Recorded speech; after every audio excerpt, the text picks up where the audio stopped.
And I remember just like shutting my laptop and going for a run to clear my head. And that's when kind of, the light bulb went off for me. That's like, well, wait a second, this is impacting everyone. And the only way that we're going to be able to go even close to 100% is by taking care of our own mental health. And so that was kind of the turning point for us, where we were like, okay, similar to how on an airplane, they say you put your own face mask on before you put it on the person next to you. I think that was a really big wake up call for us to really focus on taking care of our own mental health. Welcome to Sit Down Startup Founder Podcast, where we interview top founders on all things growth, retention, expansion. It's our goal to help you learn from the best by hearing exactly what they did so you can apply those similar approaches to your seed and Series A company. I'm your host, Adam O'Donnell, former founder in Silicon Valley VC.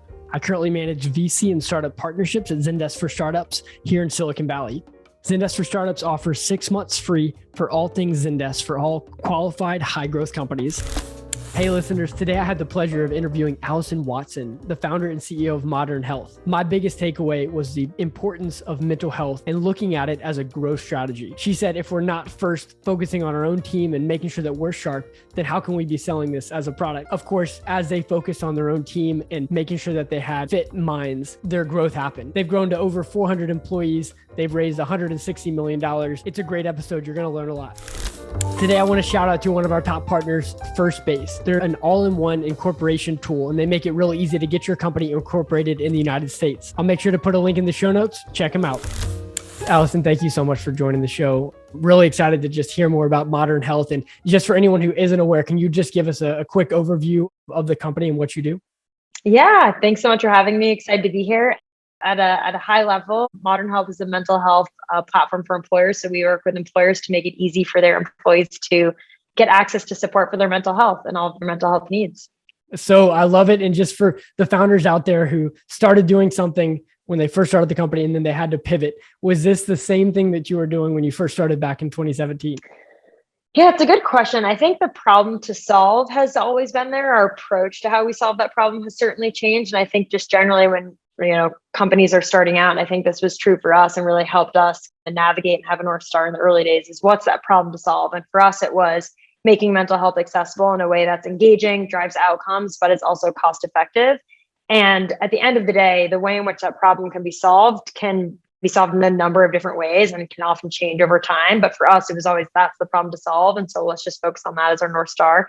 But certainly the way in which we were going about solving that has definitely evolved and changed over the past couple of years. That's really good to hear, because I started 2 smaller SaaS companies and we definitely pivoted a lot, but I love how the problem, like you're not changing that, the passion around that is there, but just being able to move around that. Hopefully that helps a lot of founders who feel frustrated because they've changed 20 times or however many times. So that's I think part of being in the early days is being really flexible and fast and nimble and not getting so tied to your product idea or, the original user experience that you were focused on. Because again, at the end of the day, it's what's the problem that you're solving, and just be flexible and how you're approaching solving that. So good. Well, let's dive into some of the growth stories that you had, and would love to know one of the most impactful strategies or tactics that you use to really increase the growth of Modern Health. Maybe there's a specific inflection point that we could talk about. Yeah, for sure. So I think we were fortunate enough to go through Y Combinator, and their whole focus is on focusing on the member and focusing on the user and talking to them and getting their feedback. And so it's interesting for us because we have a number of different stakeholders that we work with. So we've got members who are employees who get access to the product, and their dependents, who get access to the benefit. We have employers that we work with, and then we also have providers, right? We've built a global network of providers that includes therapists, coaches, and are delivering services through our platform. And so we need to make sure that we create an amazing experience for all 3 of those stakeholders, and really align incentives. And so for us, I think that was part of the inflection point, was realizing that we were so focused on the member experience, or we were just so focused on the employer. And then we thought, we need to equally focus on all 3 of those and really aligning those incentives and building a great experience across the board. Because ultimately, to deliver an amazing mental health care solution, you have to focus on all of those stakeholders, whether it's the payer or the provider or the employer or the member. And so that was really an inflection point for us, was making those investments and realizing, okay, we should be investing the same, if not more, in the provider experience as we are in the member experience. That ultimately is going to deliver a better experience for the end user. So I think that was a big inflection point for us. Obviously, the pandemic, I think there's certainly the mental health space has taken off, as I'm sure most people realize. And I think largely due to the fact that one, mental health issues, yes, they have increased, but there has always been that need and there was this latent demand. And basically my perspective on it is there was this shift and change with culture and society from a more macro perspective of people being more open and talking about mental health. Pre-pandemic, even not that long ago, like pre-pandemic, mental health was still super taboo, super stigmatized. People didn't feel comfortable talking about it in the workplace. Then all of a sudden this pandemic hits and people realize, yes, of course, it's impacting some more than others, but it's this global thing that is impacting everyone and impacting everyone's mental health in some capacity. So all of a sudden it became more normalized to talk about this thing that is impacting all of our mental health. And once that happened, well, then it really started the conversation of all these other things that impact our mental health, whether it's ongoing racial injustice, climate change, relationship issues, stress in the workplace, whatever it may be. There's, of course, these external factors that influence and impact our mental health. But I really do think that the pandemic was the catalyst for us to feel comfortable having that conversation. And now mental health has become that fourth pillar of benefits in addition to medical, dental, vision. Every employer is rolling out a mental health benefit. And I think it's a combination of that inflection point for us of focusing on all those stakeholders while also seeing what was happening in the market, which was all of a sudden people felt more comfortable speaking up about mental health issues, which ultimately drove employers to realize that they really needed to make this investment. Oh, that's so good. It's like when the two worlds align, like internally you've been figuring out and just working hard, and then this external factor happens, or when those overlap, it's just incredible. If we could just pull apart the first piece in terms of the way that you looked at the three different stakeholders, because all the back in like the 2012 days, 2014, 2015, it was always about focusing on one thing. Like you can only do so many things well. So for you to say, we've got to do the provider well, we got to do the member well, we got to do the employer well. Help me with that perspective, that for any founders on like how you actually could do three things well. That just seems impossible as a small company. Yeah, there's definitely challenges to that. And I think it's knowing where to make investments. I think it ultimately just comes down to prioritization. I think through going through hyper growth from the early days all the way to, we're nearing 400 employees and we still feel like we have a finite number of resources and an infinite to-do list and things that we want to get done. So it really just comes down to ruthless prioritization. And that can come in a number of different ways. Ultimately, it can be, how does this ladder up to the business objectives? Are the business objectives focused on growth? Is it consumer growth? Is it revenue growth? Is it retention? Is it outcomes? Is it economics? So it's really figuring out what are those business objectives and then I think ruthlessly prioritizing against them. And for us, it really did make sense to ruthlessly prioritize the member experience, the employer experience, and the provider experience. And so we ended up building teams out. We're supporting each of those experiences and really making an investment there. And other things we had to deprioritize. So it might have been, let's make our operating model to support that may be inefficient for now. We will spend our tech resources over here instead of over here because we think it's worth that for these investments. And so I think it's just constantly looking at what are the business objectives and then how do you prioritize your resources against those.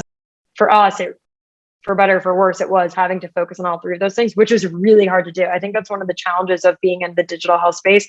And not just true for modern health, but true for one, any mental health company, but two, really most digital health companies is there's a number of constituents that are involved that you need to take into account when you're building your company. It's not just like, oh, we sell this thing to consumer and like, this is the member experience. Like there's a number of different players, which is why the digital health space is complicated and can be difficult to figure out where to prioritize your resources and which stakeholder to focus on. Absolutely. I just imagine it'd be frustrating because it's like, okay, we figured out what the employer really wants, which is like our buyer. It sounds like a little bit different than like what the provider works. And so like, that doesn't work. Now we have to go back. So is there any like matrix that you used or the more tactical, the better that you actually looked at that? Cause I imagine there was formulas potentially. This one helps this stakeholder, this one, but this one doesn't work. Anything else you can tell us on that? Yeah, I think for us, it was really focusing on the triple aim of healthcare, which was how do you drive engagement, drive meaningful clinical outcomes, and do it in a way that was cost effective. So for us, it's going to be different for different industries, but that was our Venn diagram. Like what was in the center of that? What was in the bullseye of that? And how did we make sure that everything that we're doing at Modern Health ultimately ladders up and supports that? Got it. That's good. Was it a lot of whiteboard sessions? Yeah, a lot of whiteboard sessions in the early days. Honestly, it was constantly having brainstorming sessions as a group, and that was across the entire company, whether it was on tech, clinical care, operations, and really kind of hashing it out and doing whiteboard sessions, but also talking to members, talking to potential customers. So talking to employers, talking to providers, talking to members, and just doing a ton of user research. Oh, that's so good. And was that like a 20-minute kind of Zoom call that you're having with them, or were you going in person? Pre-COVID was certainly in person. I mean, we did a ton of phone calls. I think some were on Zoom. There was a lot of phone calls we would do with providers, but certainly we used to have people come to our office and we would just like watch them walk through our flow digitally and just like see how that worked, and doing it in person. I think that was really helpful to observe, especially for the member experience, like how they actually engaged in person so we could watch it. Oh, that's cool. So you're saying you would have a member representative come in to the actual office and you would watch their computer screen as they started using the system? We would do user research. They would download the app, they'd go through it. We'd watch them how they'd go through that, or they would do it on their laptop and we would just observe and watch them go through the process. That's so cool. I did similar stuff like that. Try to do it like on a Zoom recording and getting the other person to share their screen and then sending them the email like, hey, log into our platform. And right. So it's similar, but that's really cool. The last thing I would love to zoom in on is the macro impact of COVID for you and how you kind of handled that, like an amazing event that happens in a really positive way. But I imagine the pressure and the strain as you're starting to grow at that rate. Was there any learnings there that we could examine?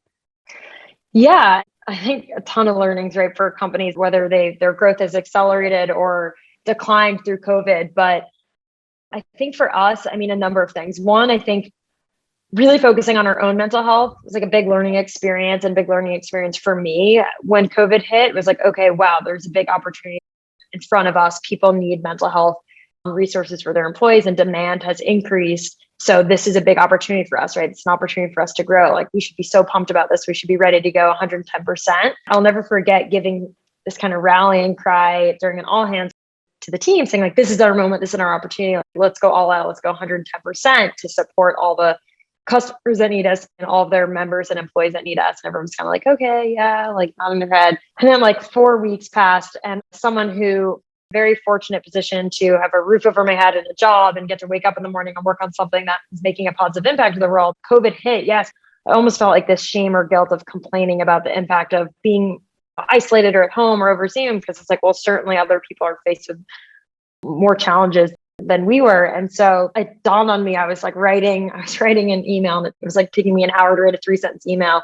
I've been on Zoom all day and it was an adjustment for all of us to go from being in person to being on Zoom 10 to 12 hours a day. And I remember just like shutting my laptop and going for a run to clear my head. You know, the light bulb went off for me. That's like, well, wait a second, this is impacting everyone. And the only way that we're going to be able to go even close to 100% is by taking care of our own mental health.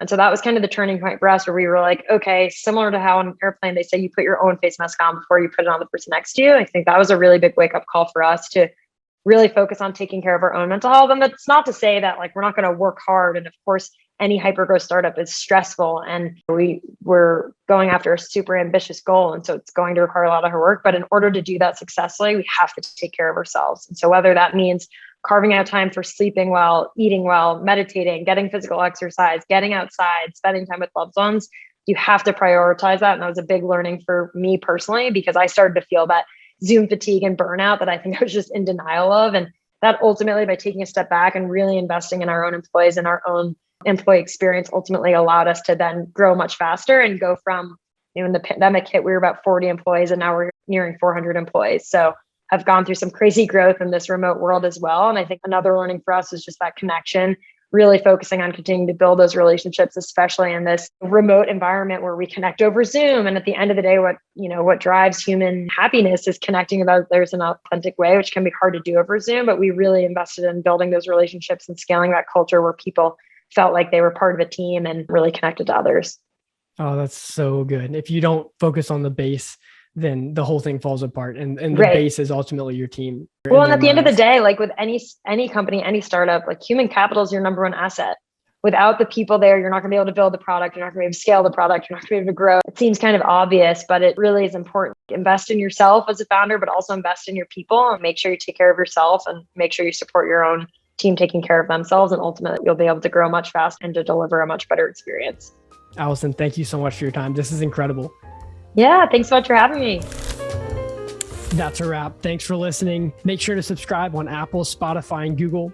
If you want to learn more about Zendesk for Startups and our free offer, please check out our website at zendesk.com/startups.